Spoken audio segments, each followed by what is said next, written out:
ఇప్పుడు సజ్జనార్కి మర్చిపోవాలంటే ఐబొమ్మ మర్చిపోవాలంటే సినిమా వాళ్ళని అరెస్ట్ చేయాలా ఫస్ట్? మర్చిపోతే ఏం పోదండి, అరెస్ట్ చేసే అప్పుడు జరిగే పనులు మాట్లాడుకుంటే మనం ఎందుకు ఇప్పుడు ఆయన అరెస్ట్ చేశారు కదా, అప్పుడు అల్లు అర్జున్ అరెస్ట్ చేసి ఎక్కడ తొక్కిసలాటప్పుడు సంజయ్ థియేటర్ తొక్కిసలాటప్పుడు తీసుకెళ్లి జైల్లో పెట్టారు కదా. అది డ్రామా ఎక్కడ జరిగిందండి. ఇప్పుడు ఆ రోజు కోర్టులు కూడా ఎంత తీవ్రంగా స్పందించినాయి మీరు చూడలేదా? సుబ్బారావుకి వెంకటేశ్వరరావుకి స్పందిస్తాయట. తెల్లారు గంటల్లో కేసులు తీసేసుకుంటారా? తెల్లవారు లోపల లేకుండా రిమైండ్ చేయకుండా ఆపుతారా? ఆపుతారు కదా. ఇప్పుడు రీసెంట్ గా జగన్మోహన్ రెడ్డి గారి కోర్టులో ఎలా అందుకని ఇవన్నీ చూసే సమాజంలో ఇవాళ మరి పాపం ఆయన సజ్జనార్ గారు లాంటి వాళ్ళకి కూడా ప్రశ్నించే తత్వం ఏర్పడిపోతాను. జనాలు కూడా అంత ఫ్రస్ట్రేషన్ గురైపోయి సోషల్ మీడియాలో వెలగెక్కారు వాళ్ళ దీన్ని. ఇప్పుడు నేను కోర్టు పరిధిలో మరి సుబ్బారావుకి మీరు మన 5 ఏళ్ల దాష్టికానికి గురయ్యారు కదా, పలు కేసులకి గురయ్యారు కదా, మీరు కోర్టుల చుట్టూ తిరుగుతున్నారు కదా, మీకు అనుభవం ఉంది కదా, చేయని పాపానికి ఏది జర్నలిస్టులో వార్త రాసిందని మీ మీద అక్రమ కేసులు పెట్టారు. మీరేం రూపాయి తినలా, మీ తండ్రి పేరు ఉపయోగించుకుని మీ తాతల పేరు ఉపయోగించుకుని మీరేం అధికార దుర్వినియోగం చేయలే, మీ జర్నలిస్ట్గా మీరేమీ తప్పు వార్తలు ప్రసారం చేసి రూపాయి తీసుకోలేదు కదా. పెద్ద సెక్షన్లు పెట్టి సమాజంలో విద్వేషాలు రెచ్చగొడతారు. ఒకటే దేశద్రోహంలోనూ హత్యానేరం ఒకటే మీ మీద పెట్టాల. ఆ 2 సెక్షన్లు తప్పించి అన్ని సెక్షన్లు ఉన్నాయి మీ మీద. మరి మీ కోర్టుల దగ్గర మీ ఎంత తిప్పలు పడుతున్నారు? వెళ్ళిపోతే సాయంత్రం దాకా నిలబడినా తెలియదు కదా. మరి ఆ వెసులుబాటు ఇచ్చిందంటే ఎక్కడ పోతుంది చట్టం, రాజ్యాంగం? ఏంటి ఈ వెసులుబాట్లు, రాయితీలు? వాళ్ళకి ద్రోహులకి దోషులకి కళ్ళ ముందు కనపడుతుంది. లక్షల కోట్లు దోసుకున్న ఇది వాళ్ళకి లేదు. అక్కడికి వెళ్ళిపోయి థియేటర్ దగ్గర ర్యాలీ చేసుకుంటూ వెళ్ళిపోయి దుర్మార్గంగా తొక్కిసలాట జరిగితే ఆ రోజు హావభావాలన్నీ చూసాం. ప్రభుత్వం చర్య తీసుకుంటే ప్రభుత్వం మీద ఇరుసుకుపడ్డారు వీళ్ళందరూ.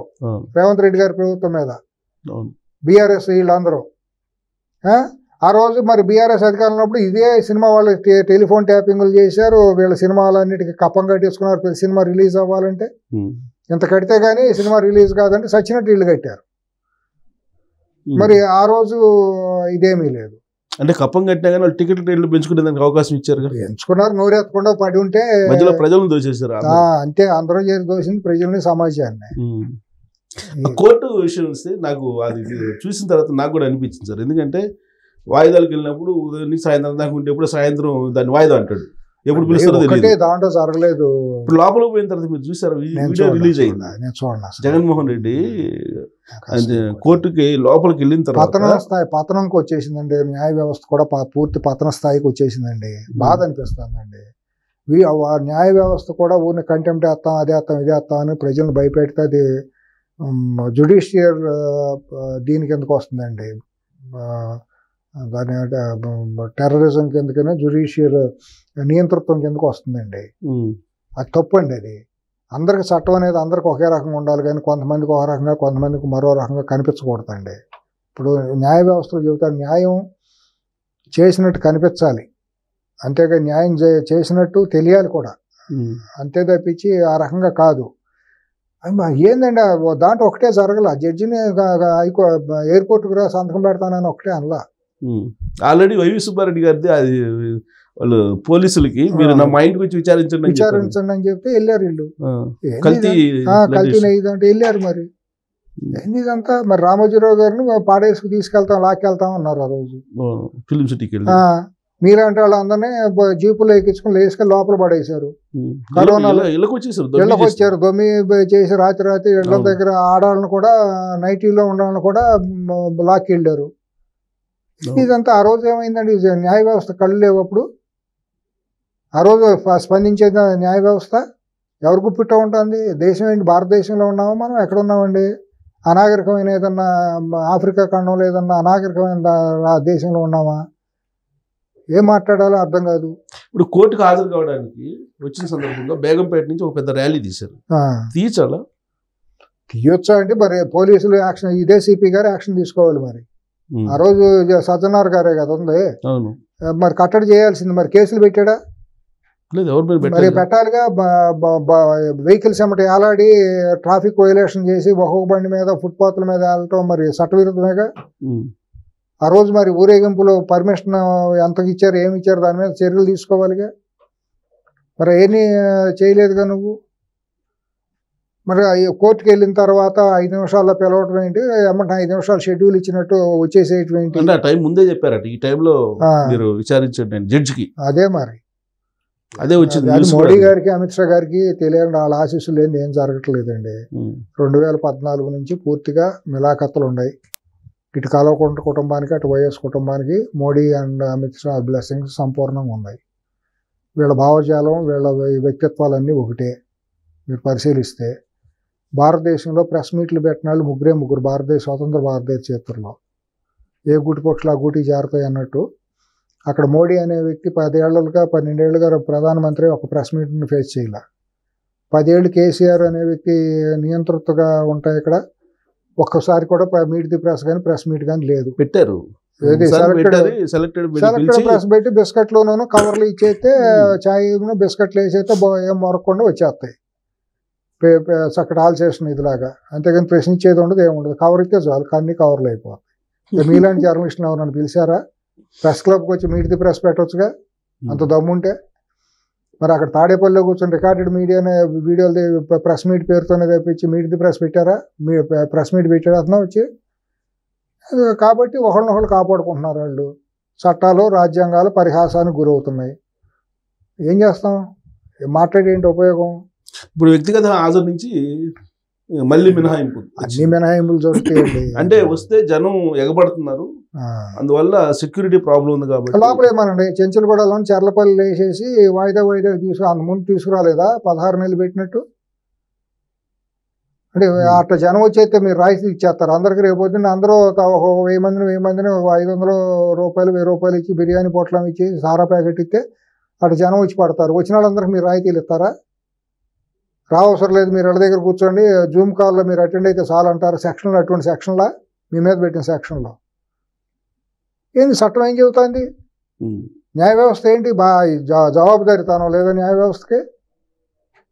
ఏంటి ఇదంతాను? ఏమి అర్థం కాని పరిస్థితి అండి. ఎవడ వ్యవస్థలు ఏంటంటే సార్, వచ్చేటప్పుడేమో ర్యాలీలు ఉన్నాయి, జనం ఉన్నారు, పోయేటప్పుడు ఎంతమంది ఉన్నారండి? వాళ్ళు ఎక్కడ అద్దం నుంచి అక్కడి నుంచి ప్రకాశం జిల్లా నుంచి వచ్చిన జనం అండి. నేను అబ్జర్వ్ చేశాను.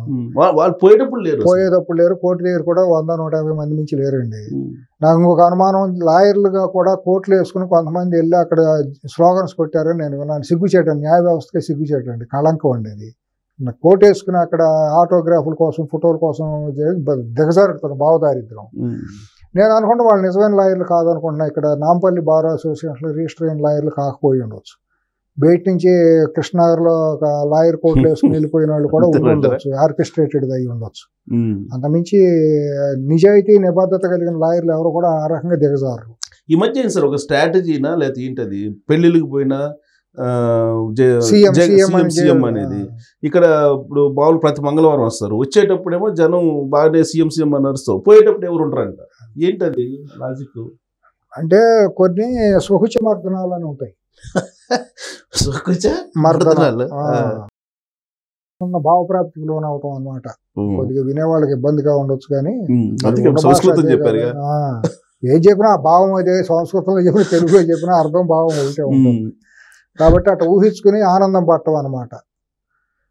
ఇప్పుడు కొంతమంది యువత కానీ కొంతమంది మానసిక రోగులు ఏం చేస్తారంటే ఆ సినిమా పోస్టర్ల మీద హీరోయిన్లోనే ఉంటారు, భావప్రాప్తికి లోన్ అవుతూ ఉంటారు.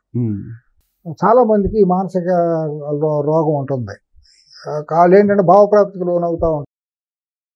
అట్లాగే ఇప్పుడు జీవితంలో ఇంకా అయిపోయి వచ్చేది లేదు సచ్చేది లేదు ఇంకా. అందుకని ఇప్పుడు ఏంటంటే ముఖ్యమంత్రి అనిపించుకుని సాయంత్రానికి హాయిగా పడుకుంటాం అనమాట. ఇవాళ నేను ముఖ్యమంత్రి లేని వారానికి 4 రోజులు సరిపడా ఆ భావప్రాప్తికి లోనయ్యి గంజాయి కొట్టినాడు మందు కొట్టినాడు కనుక ఏ రకంగా ఉంటారో అట్లా ఫీల్ అవటమే తప్పించి ఏమి ఉండదు. ఇది ఇంకోటి ఏంటంటే పార్టీ నడపడానికి డబ్బులు లేవని చెప్పి అన్నట్టు గుర్తు నాకు. నిజాయితీకి పోట్లు కదా అసలు పాపం. 2 రూపాయలు కిలో బియ్యం మీదే బతుకుతున్నారు వాళ్ళు వైట్ రేషన్ కార్డే వాళ్ళది.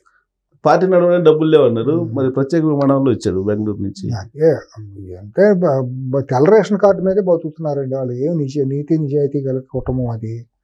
అసలు సుబ్బయ్య బైరటీస్ మైన్స్ సుబ్బయ్య అనే యజమాని దగ్గర నుంచి వాళ్ళ జీవితం ప్రస్థానం మొదలై వాళ్ళు వచ్చే వరకు కూడా చాలా నీతి నిజాయితీకి మారిపోయారు. సో వాళ్ళు రాప్తాడు కూడా హెలికాప్టర్లు వచ్చారు, దేని మీదైనా ప్రత్యేక హెలికాప్టర్, వైట్ రేషన్ కార్డు అంటున్నారు కదా. వైట్ రేషన్ కార్డు మోడీ గారికి తెలియాలి, అమిత్ షా గారికి తెలియాలి, దత్తపుత్రుడు కదా. ఇక్కడ కూడా అంతే మరి. ఇక్కడ చేసిన అరాచకాలు కాళేశ్వరం ప్రాజెక్టులోనూ మిషన్ భగీరథలు, ఇక్కడ ఇంకా ఎన్నో ధరణి పేరుతో జరిగిన ఘోరాలు, వీటన్నిటి కేంద్ర ప్రభుత్వం మద్దతు లేదా, బీజేపీ ప్రభుత్వం మద్దతు లేదా? ఇక్కడ అంతే, వీళ్ళు ఇక్కడ అట్టాగిస్తారు. ఒక ఇంపార్టెంట్ మీటింగ్ జరిగింది బెంగళూరులో. అవును, ఇద్దరు యువ నేతల మధ్య, యువ నేతలు కాదు వాళ్ళిద్దరి మధ్య. ఏంటి అసలు సీక్రెట్? మీకు ఏమన్నా? సీక్రెట్ కాదు కానీ ఏదైనా ఎవరికాళ్ళు రేవంత్ రెడ్డి గారు చంద్రబాబు గారు అన్ని రకాలుగా జాగ్రత్తగా ఉండటం మంచిది అంతేనంటారా? నాకు అనిపిస్తుంది. అంటే జాగ్రత్త అంటే దాన్ని మీరు ఆ రకంగా భద్రత పరంగా దాన్ని కొటేషన్ లో పెట్టుకొని జాగ్రత్తగా ఉండమని చెప్పామండి. మీరు దాన్ని అర్థం చేసుకునే వాళ్ళు అర్థం చేసుకుంటారు. విస్తృత అంతే. దాన్ని పెడార్థాలు తీసుకుంటే పెడార్థాలు, గూఢార్థాలు తీసుకుంటే గూఢార్థాలు. జాగ్రత్తగా ఉండడం మంచిది. రేవంత్ రెడ్డి గారు కానివ్వండి, అక్కడ చంద్రబాబు గారు కానివ్వండి. మీరు ఆ మాట అంటే నాకు ఈ మధ్య మైదాన ప్రాంతంలో ఏదో కొంతమంది దొరికితే అదుపులో తీసుకుని, నేను ఆ రోజు మీకు చెప్పాను గుర్తుందా, ఫస్ట్ పర్సన్ నేనే మీకు పోస్ట్ మీకు పంపించాను మెసేజ్, దీంట్లో జాగ్రత్తగా ఆలోచించాలని చెప్తే కొంతమంది అవునా అన్నారు, కొంతమంది కామెడీనా అన్నారు. ఏమీ లేదు. నా ఇడుపులపై దగ్గర నుంచి ఉమేష్ చంద్ర గారి హత్య, మాగుంట సుబ్రహ్మరెడ్డి గారి హత్య, ఇవన్నీ మనం చూసిన వాళ్ళమే. మావోయిస్టుల పేరుతో జరిగిన చాలా హత్యలన్నీ కూడా. కాబట్టి ఇది ఒక బ్రెజిల్, ఇటలీ మాఫియా లాంటి మాఫియాలు ఇక్కడ రాజ్యం వెళ్తున్నాయి తెర వెనక. దాన్ని కొద్దిగా పటిష్టంగా కేంద్ర ప్రభుత్వం ఆశీస్సులు ఉండయా అంటే ఉండయని నేను అనుకుంటాను. ఇప్పుడు ఏంటి, రేవంత్ రెడ్డి గారు చంద్రబాబు గారైనా లేదా లోకేష్, పవన్ కళ్యాణ్ కూడా జాగ్రత్తగా ఉండాలి? అదే మరి, పార్ట్ అండ్ పార్సలే కదా. పవన్ కళ్యాణ్ గారు ఏంటి, లోకేష్ ఏంటి, రేవంత్ రెడ్డి గారు ఏంటి, వాళ్ళ ఫ్యామిలీ మెంబర్స్ అందరూ కూడా జాగ్రత్తగా ఉండాల్సిందే. ఎందుకంటే అక్కడ కులచిచ్చు రెచ్చగొట్టే ప్రయత్నాలు జరుగుతున్నాయి. కమ్మా కాపు అనేది మళ్ళీ అక్కడ ఆంధ్రప్రదేశ్లో మొన్న ట్రై చేశారు, అది కుదరలా పాపం. అది పవన్ కళ్యాణ్ గారు చాలా కుక్కలు మురిగినట్టు మురిగారు, ఇష్టానుసారం మురిగిచ్చారు అందరికి కిరాయి ఇచ్చి. అదేమీ పట్టించుకోలేదు సమాజం. ఇక్కడ కూడా రేవంత్ రెడ్డి గారికి వ్యతిరేకంగా తీవ్రమైన అవమానకరమైన రీతిలో భాష జరుగుతుంది, సోషల్ మీడియాలో కానివ్వండి, బయట కానివ్వండి. ఆయన ఒక్కడే ఒంటరి పోరాటం చేస్తున్నాడు. మరి పాపం ఆయనకి పార్టీలో కూడా అంతర్గతంగా సపోర్ట్ బలంగా దొరకటల్లా. మరి ఇవన్నీ చూస్తుంటే వాళ్ళ దగ్గర డబ్బు అక్రమంగా దోసుకున్న లక్షల కోట్ల డబ్బు ఉంది. ఏమైనా చేయగలరు అంతర్జాతీయ మాఫియాతో కలిసి. వాళ్ళకి చట్టం అంటే గౌరవం లేదు, రాజ్యాంగం అంటే విలువ లేదు, కోర్టులు అంటే అసలు ఏమాత్రం తృణప్రాయం. కాబట్టి రెండు అంతే, ఇక్కడ వాళ్ళు అక్కడ వాళ్ళు ఇద్దరికే అంతే. కాబట్టి అటువంటి వాళ్ళతో ఎప్పటికైనా పాలకులు జాగ్రత్తగా మసులుకొని ఇంటెలిజెన్స్ కొద్దిగా అలర్ట్ చేసుకుంటేనే బాగుంటుంది. సో ఇంటెలిజెన్స్ మీరు చెప్పిన యాంగిల్లో 100% చూడాల్సిందే. చూసే ఉంటారో నాకు తెలియదు, మీరు అడిగారు కాబట్టి నేను చెబుతున్నా, చూడాలని చెబుతున్నా. చూసి ఉంటే మంచిది, చూడకపోతే ఆ కోణంలో అటు ఫోకస్ చేయాల్సిన పరిస్థితి ఉంటుంది. సో ఇప్పుడు ఈ పైరసీ కానీ ఇలాంటి వాటి మీద చూడమంటారు పోలీసు? పైరసీది అంతండి. ఆఫ్టర్ ఆల్ దాని మూలాన సమాజానికి వచ్చే నష్టం ఏముందండి? ఏం జరగదు. అసలు చూడాల్సింది చూడమంటారు. సమాజానికి పైరసీ మూలాన ఏమాత్రం నష్టం జరగల. జరిగితే కొంతమంది సినిమా నిర్మాతలకు కొద్దిగా ఎక్కువ డబ్బులు వచ్చాయి, తక్కువ వచ్చి ఉండొచ్చు. సినిమా ఫ్లాప్ అయిన సినిమాలకు దాని మూలాన పోయిందని చెప్పుకుని ఇది చేయడానికి ఉపయోగపడిందే తప్పించి అసలు ఏం కాదు. దాని మూలాన వచ్చేది లేదు, పోయేది లేదు. పైరసీ మూలాన్ని నష్టపోయిన నిర్మాతలు ఉన్నాడని నేను అనుకున్నాను. సరైన ఆరోగ్యకరమైన సినిమా తీసి పైరసీ మూలాన్ని నష్టపోయిన సినిమా నిర్మాత ఎవడన్నా ఉన్నాడంటే నేను ఒప్పుకోను. సో ఫైనల్గా సినిమా ఇండస్ట్రీ ఏపీకి వెళ్తుందా ఇకనైనా? ఎలాగో సమస్య లేదు.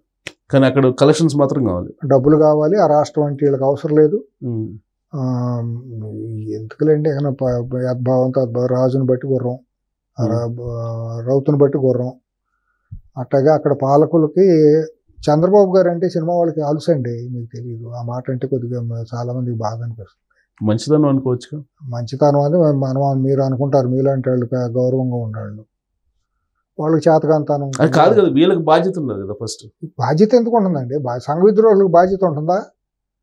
ఇప్పుడు బాంబులు వెలుపుతారండి తీవ్రవాదులు, వాళ్ళకి బాధ్యత ఉంటే బాంబులు వెలుపుతారా? ఇప్పుడు మనం షిరిడి సాయిబాబా గుడి దగ్గరను గోకుల్ చాట్ల దగ్గర పేల్చారు వాళ్ళు.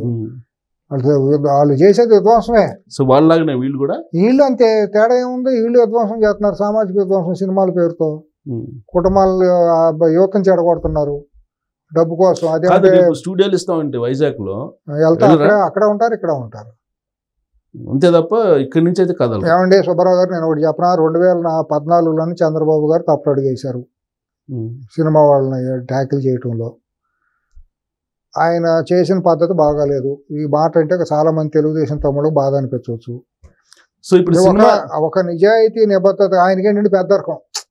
2 రాష్ట్రాలు మనయ్యే కదా, 2 తెలుగు జాతి మనదే కదా అనేది ఉంటుంది, ఇండస్ట్రీ ఒకటే కదా, మనం కొడితే దెబ్బతినిపోతారు పాపం, బాగాదు అనేది పెద్దరకం అయింది. అందరూ బాగుండాలి అని పెద్ద మనసు చేసుకుని ఉన్నాడు. అది వీళ్ళకి చేతకాంతనంగా అయిపోతుంది. మేము చిటికేస్తే చంద్రబాబు మా ఇంటి దగ్గరకు వచ్చి వాలిపోతాడు అన్న ఫీలింగ్ లో వీళ్ళు ఉంటున్నారు. అదే సీట్లో కానీ ఇంకా వేరే ముఖ్యమంత్రి ఉండుంటే 2014లో ఆంధ్రప్రదేశ్లో తీసిన సినిమాలకు మాత్రమే నేను ఏదైనా రాయితీ ఇస్తా, ఇక్కడ పూర్తిగా 100% ఇక్కడే డబ్బింగ్ షూటింగ్లు అన్నీ ఇక్కడే జరగాలి, ఇక్కడ జరిగిన సినిమాలకు మాత్రమే ఇక్కడ ట్యాక్స్ ఏదైనా రాయితీ ఇస్తా, బయట రాష్ట్రాల్లో తీసుకొచ్చిన ఎక్కడ తీసిన సినిమాలకైనా 200% ట్యాక్స్ చేస్తున్నానంటే పెట్టే బేడా సర్దుకుని వెళ్ళేవాడు ఆగేవాడు అండి. ఆ కొత్త టాలెంట్ అక్కడ డెవలప్ అయ్యేదండి. అక్కడ ఏం కళాకారులు లేరా, స్టేజ్ ఆర్టిస్టులు లేరా, అందమైన యువత లేదా, రచయితలు లేరా? ఇప్పుడు వీళ్ళ అవసరం అసలు ఉందా ఆ రాష్ట్రానికి? అవసరం లేదండి, తెలుగు జాతికే లేదండి. వీళ్ళ మూలాన కొత్త ఆర్ట్ ఫామ్ తయారవుతుంది, కొత్త నోట్లు వస్తారు, ఏం పీకేది ఏమీ లేదు. వీళ్ళు తాతల పేర్లు, మా కుటుంబాల పేర్లు, కులాల పేర్లు పెట్టుకుని, బాబాయిల పేర్లు, మామయ్యల పేర్లు పెట్టుకుని వీళ్ళు బతకటమే తప్పించి వీళ్ళకంటూ వస్తుందా ఏమీ లేదు. ఈ ఫ్యాన్ బేస్ కోల్చడం 5 నిమిషాల పని ప్రభుత్వం తలుసుకుంటే. చిత్తశుద్ధి అయిన ముఖ్యమంత్రి ఉంటే 5 నిమిషాల్లో వీళ్ళకి అకావికలు చేసి వచ్చి వీళ్ళేం పెద్ద వీళ్ళ మూలాన సమాజానికి ఏమీ ఇదవదు. పార్టీలు ఏం కూలిపోవు, ప్రభుత్వాలు కూలిపోవు వీళ్ళ మూలాన. వీళ్ళ మూలాన వచ్చే అన్రెస్ట్ ఏమీ లేదు. ఇంతకంటే తీవ్రమైన అన్రెస్ట్ అక్కడ వైసీపీ మూలాన, ఇక్కడ బీఆర్ఎస్ మూలాన వస్తుంది సమాజానికి. వీళ్ళు అసలు ఆటలు అరటుకోండి, ఇవన్నీ సినిమా వాళ్ళకి పెద్ద లెక్కే ఉందండి. నేను ఇందాక చెప్పి జాలిపడాలని, అక్కడ ప్రభుత్వాలు కనుక మేము ఇస్తాము, ఇక్కడ తీసే సినిమా వాళ్ళకి మేము స్టూడియోలు ఇస్తాము, కండిషన్ పెట్టి ఇక్కడ తీసే సినిమాలే మేము రాయితీలు ఇస్తాం, బయట తీసే సినిమాలకు 200% టికెట్ రేట్ల మీద డబ్బులు వేస్తాము అని అంటే దెబ్బకి దుకాణాలు మూసేస్తారు. ఇక్కడ ఉండేవాళ్ళు ఇక్కడ ఉంటారు, తెలంగాణలో ఉండే టాలెంట్ ఇక్కడ డెవలప్ అవుతుంది. తన నష్టం ఏం పోయిందండి? 4 కుటుంబాలు 10 కుటుంబాల మధ్య ఉండాలి సినిమా అనేది. కొత్త టాలెంట్ రావటానికి అవకాశం రాకూడదా? కొత్త తరం ఎక్కడికే వస్తుంది. తెలంగాణలో కూడా చాలామంది యువత బయటకు వస్తారు దర్శకులుగా, మ్యూజిషియన్స్గా. అట్లాగే ఆంధ్రప్రదేశ్లో కూడా ఈ తీరం నుంచి ఆ తీరం వరకు ఎంతోమంది కవులు, కళాకారులు, నటులు ఉన్నారు. అక్కడ అవకాశాలు వస్తాయి.